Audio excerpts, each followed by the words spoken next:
날마다 솟는 샘물과 함께하는 오늘의 큐티 시간입니다. 1월 15일 금요일 오늘의 말씀은 사도행전 4장 13절로 22절까지의 말씀입니다.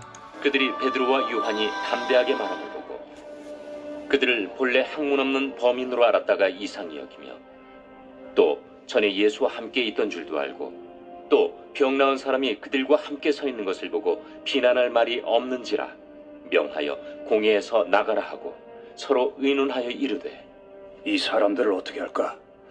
그들로 말미암아 유명한 표적 나타난 것이 예루살렘에 사는 모든 사람에게 알려졌으니 우리도 부인할 수 없는지라.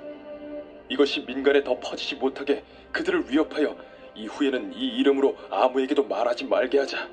하고 그들을 불러 경고하여 도무지 예수의 이름으로 말하지도 말고 가르치지도 말라. 하니 베드로와 요한이 대답하여 이르되 하나님 앞에서 너희의 말을 듣는 것이 하나님의 말씀을 듣는 것보다 옳은가 판단하라. 우리는 보고 들은 것을 말하지 아니할 수 없다.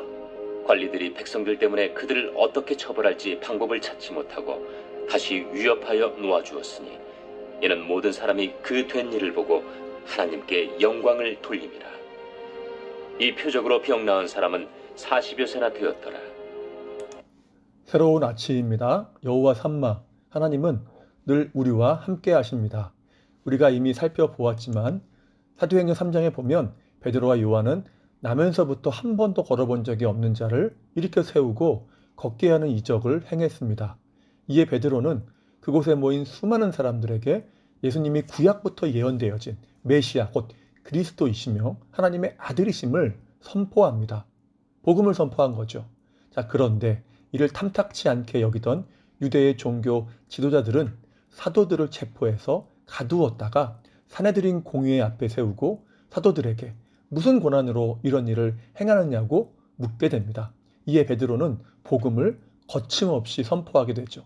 이를 설교라고 할 수가 있는데 이 설교의 결론이 무엇입니까? 예수 그리스도라는 이름 외에는 사람을 구원할 만한 다른 이름을 주신 일이 없다는 것입니다. 이것이 어제 본문인 사도행전 4장 12절의 말씀이죠. 본문은 이렇게 베드로가 복음을 전하는 모습을 담대하게 전했다라고 표현합니다. 이것은 담대할 뿐 아니라 거침없이 전했다는 것이고 확신을 가지고 전했다는 것입니다. 그런데 본문에서 사람들이 베드로에 대해서 뭐라고 합니까? 그가 학문 없는 범인으로 알았다라고 합니다. 이것은 지식이 전혀 없는 일자무식을 의미하지는 않습니다. 물론 성령의 도우심이 있었지만 그가 쓴 베드로 전후서를 보면 매우 시적이며 아름다운 대목이 많을 뿐 아니라 구약 성경을 많이 인용하는 것을 보는 것입니다. 그러니까 베드로가 그렇게 무식한 사람이 아니었다는 것이죠. 그런 면에서 베드로가 학문이 없는 범인이라고 하는 것은 그가 율법에 있어서 랍비 교육을 받지 못한 자라는 것입니다. 전문가가 아니라는 것이죠.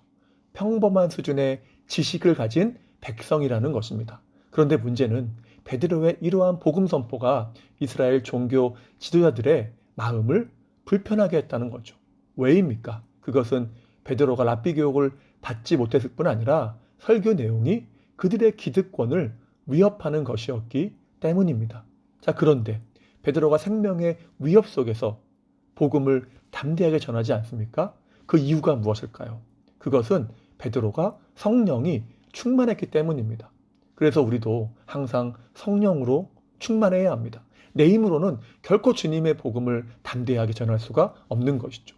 제자들이 복음을 전하는 사명을 본격적으로 감당하기 시작했을 때가 언제입니까? 바로 오순절에 그들에게 성령이 충만하게 임했을 때부터입니다. 그래서 사도행전 4장 31절에도 말씀하지 않습니까? 빌기를 다음에 모인 곳이 진동하더니 무리가 성령의 충만함을 받고 담대히 하나님의 말씀을 전하니라. 그들의 담대한 복음 선포의 원동력이 성령 충만에 있었음을 확인해 주는 것입니다. 이러한 담대한 복음 선포를 들은 이스라엘 종교 리더들은 더 이상 베드로의 설교에 대해서 반박하거나 비난할 수 없었습니다.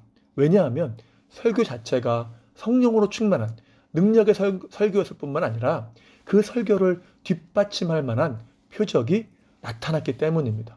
그 표적이 무엇입니까? 베드로와 요한이 나면서부터 안진뱅이 된 자를 일으켜 세운 사건이죠. 그러면 이러한 이적을 왜 표적이라고 할까요? 그것은 그 이적 자체가 바로 예수님이 하나님의 아들, 곧 그리스도이심을 나타내고 증거하는 사인, 곧 증표이기 때문입니다. 그래서 요한복음을 보면 갈릴리 혼인잔치나 오병이어의 기적, 그리고 맹인의 눈을 주님께서 뜨게 하신 이적에서 계속 등장하는 표현이 무엇입니까? 바로 표적입니다. 그러니까 이 이적들이 표적, 곧 주님이 하나님의 아들이심을 증거하는 사인이라는 것입니다. 증표라는 것이죠. 베드로 역시 이러한 표적, 곧 예수님이 하나님의 아들이심을 그 사실을 확신했기 때문에 복음을 담대하게 전할 수가 있었던 것이죠. 그래서 우리도 정말 성령이 충만해야 합니다. 성령께서 내 안에서 이 복음을 내적 증거하실 때에 비로소 우리는 주님이 하나님의 아들이시며 그리스도이심을 확신할 수 있게 됩니다. 그분이 우리를 구원하셨을 뿐만 아니라 우리의 삶을 인도하시며 장차 모든 자를 심판하러 오실 분임을 확신하게 되는 거죠.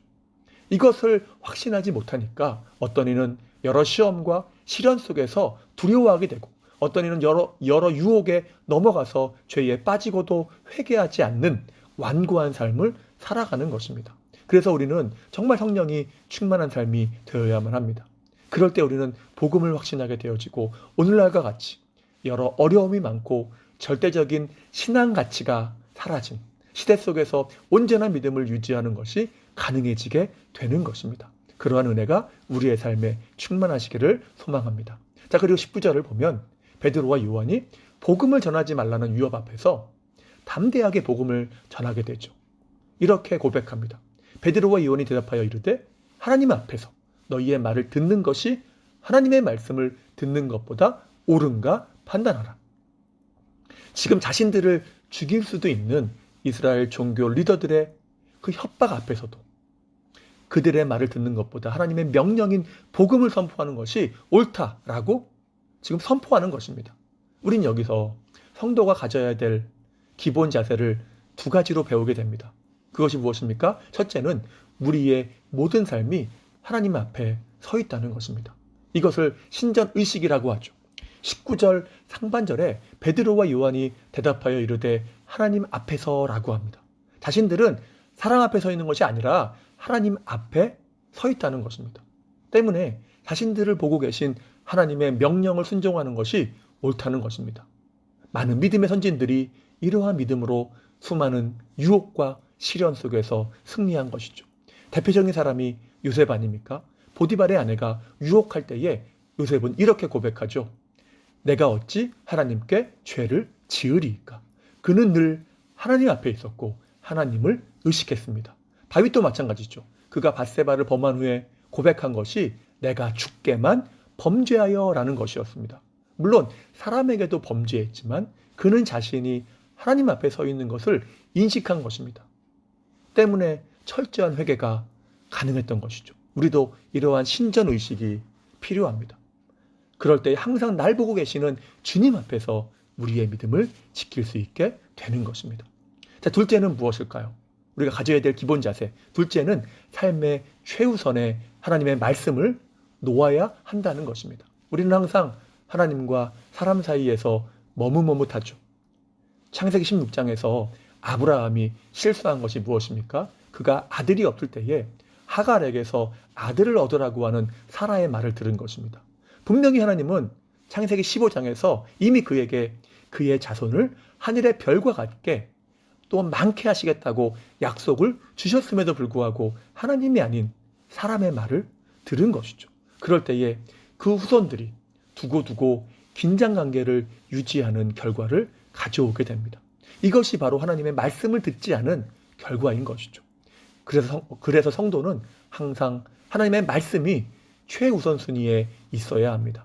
오늘날도 교회를 핍박하고 복음 전파를 방해하는 일이 얼마나 많습니까? 그럼에도 우리는 왜 복음을 전해야 합니까? 그것은 때를 얻든지 못 얻든지 전하라고 하신 것이 주님의 명령이기 때문입니다. 이것은 머뭇거릴 문제도 아니고 타협할 일도 아닌 것이죠. 그러므로 우리가 먼저 성령으로 충만하기를 소망합니다. 그래야 주님이 하나님의 아들이심을, 그리고 그의 죽으심과 부활과 다시 오심을 확신하게 되는 것이죠. 여러분, 이것이 믿음의 기초가 아닐까요?